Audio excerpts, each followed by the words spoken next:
Akhir Pasir Gudang. Terima kasih Tan Sri Yang Di-Pertua.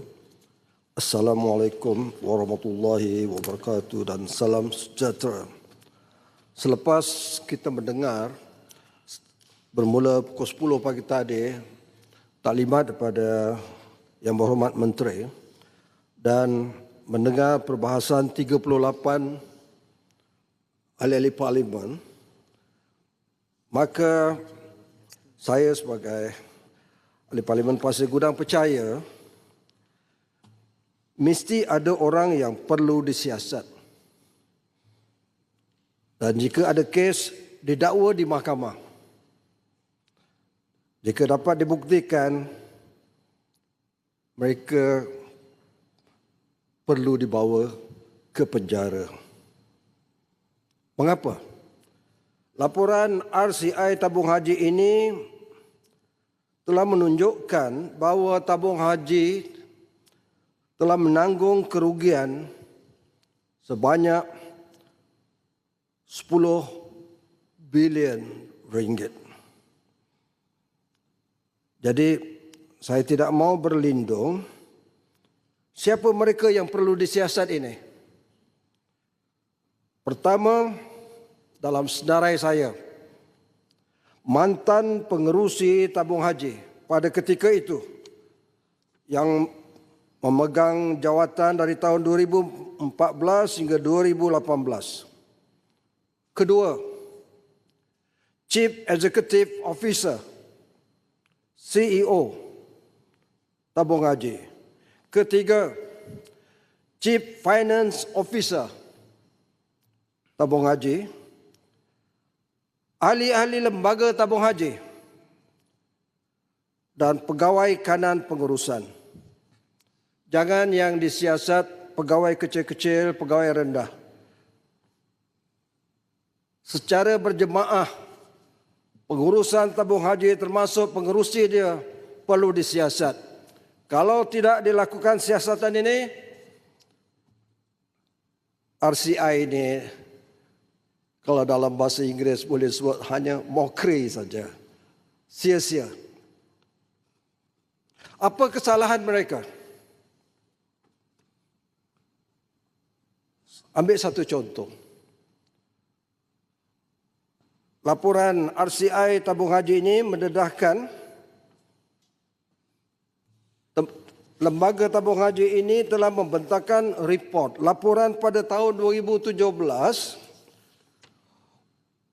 Tabung haji dikatakan untung sebanyak 3.4 bilion ringgit. Tetapi sebenarnya jika diaudit secara accounting yang standard, tabung haji sebenarnya rugi bersih sebanyak 1.4 bilion. Okey. Ini satu kesalahan. Banyak kesalahan yang lain. Jadi tentang laporan tahun 2017 itu saja, kita sebut apakah pelanggaran akta-akta yang telah dilakukan oleh pengurusan tabung haji ini yang boleh dianggap sebagai kesalahan jenayah. Tan Sri Speaker, di bawah akta tabung haji 1995 iaitu Akta 535 Seksyen 22/3 Akta tabung haji itu menyebutkan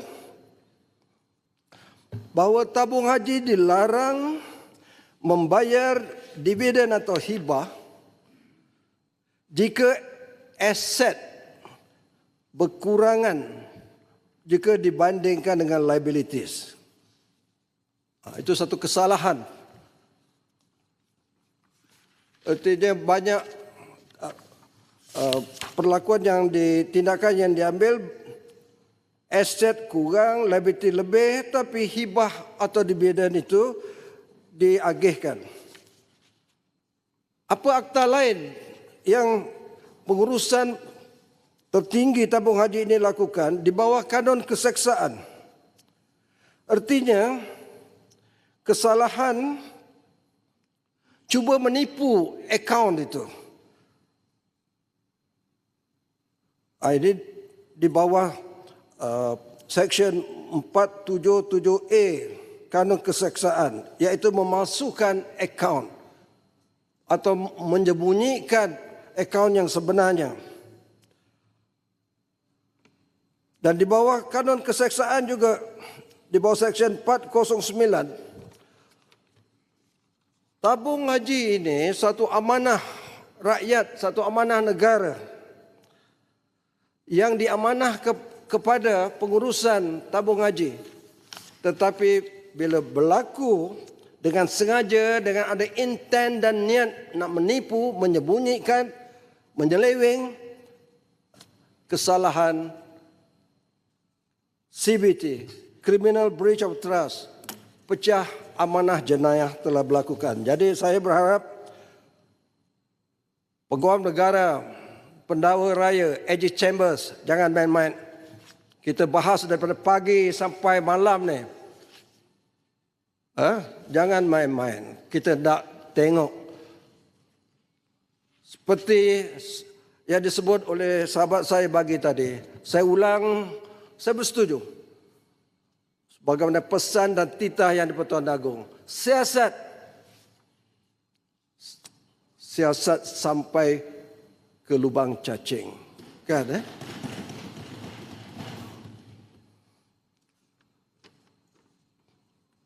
Tuan Speaker,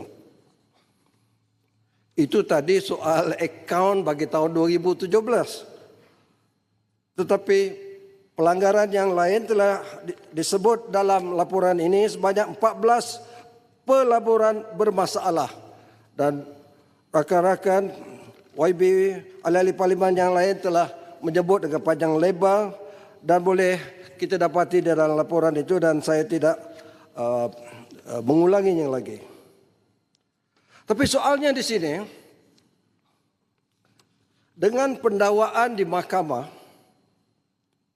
sekiranya ada kes, katakanlah kita pendakwaan berjaya membuktikan hukum dan beberapa orang masuk ke penjara, adakah masalah tabung haji ini selesai? Kerugian 10 bilion ini? Jawapannya tentu tidak. Jadi di sini, Menteri Kewangan kedua ada, saya fokus kepada ini. Kerajaan Pakatan Harapan 1.0 pada bulan Disember 2018 telah memulakan pelan pemulihan. Pada 14 Disember 2018, syarikat UJSB telah ditubuhkan, iaitu Syarikat Urus Harta Jemaah Sendirian Berhad milik sepenuhnya kerajaan, dijamin oleh kerajaan. Pada 19 Disember 2018, kerajaan telah meluluskan pemindahan aset-aset yang bermasalah tabung haji kepada syarikat UJSB ini. Jadi, Tuan Speaker, saya ingin penjelasan daripada Menteri. Pada muka surat 128 laporan RCI tabung haji ini, Suruhanjaya mendapati bahawa bayaran tunai yang telah diterima oleh lembaga tabung haji setakat ini, setakat laporan itu dibuat, hanya 500 juta saja cash yang diterima. 500 juta. Berbanding dengan nilai aset tabung haji yang telah dipindahkan kepada USJB itu sebanyak 9.73 bilion. Jadi yang berhormat Menteri, timbul soal sukuk, iaitu tabung haji terima cash 500 juta ringgit, selebihnya tabung haji yang terima kertas kosong, kertas hutang, IOU. Sukuk itu cakapnya standard lah, hebat suku. Sebenarnya suku itu kertas hutang. apa nama syarikat ni? UJSB ini dia bagi kertas kosong kepada tabung haji, mengatakan dia berhutang. Yang jamin kerajaan. Jadi ini masalah sekarang. Berapa banyak suku, nak sebut pun susah. Berapa banyak suku yang syarikat itu berhutang dengan tabung haji. Masya Allah. Tuan Speaker, jumlahnya 27.5 bilion. Kalau saya salah, tolong betulkan. Sukuk ni ada siri pertama. Telah matang pada 29 Mei tahun ini.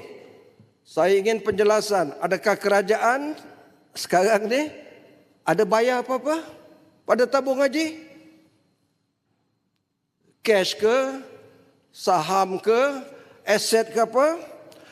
Dan sukuk siri yang kedua akan matang pada 2036. Jadi apa persiapan kerajaan memberi keyakinan kepada 10 juta pendeposit tabung haji bahawa duit mereka yang ada lebih 90 bilion itu selamat. Bayangkan pada petang ini, malam ini, beri keyakinan kepada rakyat bahawa kerajaan menjamin duit simpanan pendeposit tabung haji itu selamat. Kerajaan jamin akan bayar bila-bila dia datang nak keluarkan, nak pergi haji ke apa, akan ada. Sebab kerajaan, memanglah kerajaan Madani yang kena tanggung ini. Kerajaan dia bersambung. Salah 10 tahun yang lalu, kerajaan yang sekarang terpaksa pikul, dia tak boleh lepas tangan. Jadi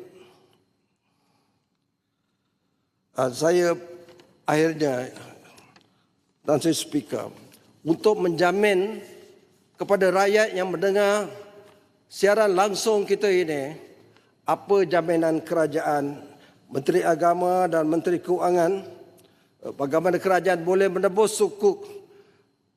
Kalau setiap tahun telah diputuskan lebih 1 bilion mesti dibayar, tapi itu pun tidak dilunaskan. Jadi saya tidak salahkan kerajaan yang ada ini, kerana beban ini bukan salah mereka, ya. Jadi tapi selamatkanlah, beri keyakinan kepada rakyat. Itu saja, Tuan Sri Speaker. Saya menyokong pembentangan laporan ini dan mengucapkan tahniah dan terima kasih kepada kerajaan. Walaupun lewat hampir 4 tahun, tetapi tak apalah, sekurang-kurangnya berjaya juga dibawa ke Parlimen ini supaya rakyat dapat dengar. Terima kasih. Baik. Terima kasih Pasir Gudang.